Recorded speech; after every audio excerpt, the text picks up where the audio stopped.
Joe Migliore, the son of retired jockey and racing analyst Richard Migliore, has set out to form his own Bloodstock agency. We caught up with Joe as the 2-year-old sales season gets into full swing and spoke with him on his plans for this year and beyond. As a young child, wanted to follow Dad's footsteps and be a jockey, but obviously that was never going to happen, at over 6 feet tall. So it was special because you're so invested in an athlete's career and one specific athlete's kind of performance, and it's your father. It's obviously someone you idolize, and it kind of heightened everything. Where each race, each high, each low was a little bit more amplified, specifically because it was your dad out there.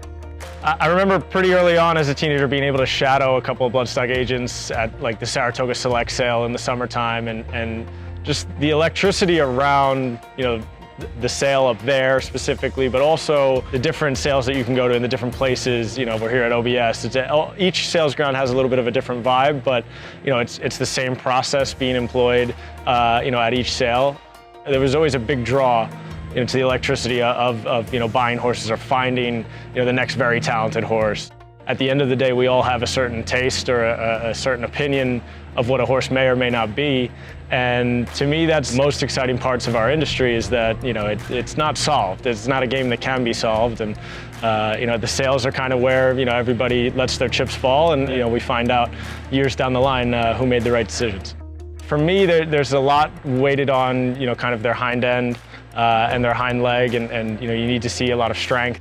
But also there's just a presence and a way they kind of carry themselves that you develop over time, that and I think first impressions as well are something that I've been trying to lean a little bit more on. That horse that really does catch your eye almost instantly. I think that's a horse that I hope to gravitate to, and not get too into the nitty-gritty of trying to fault them, rather than trying to find something that you like about them.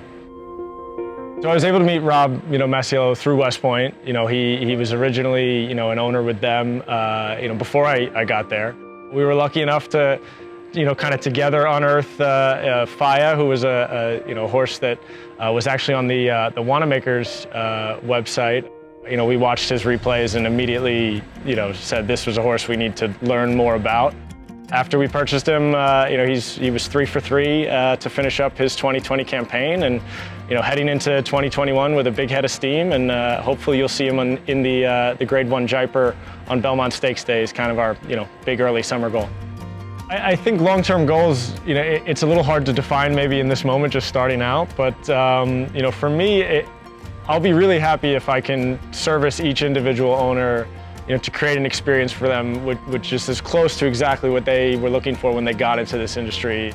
I think it's my job and my role to get them to the place they want to be, not really tell them what they should be doing. So if I can fulfill that experience and make some lifetime memories at the racetrack for people, I think I did my job.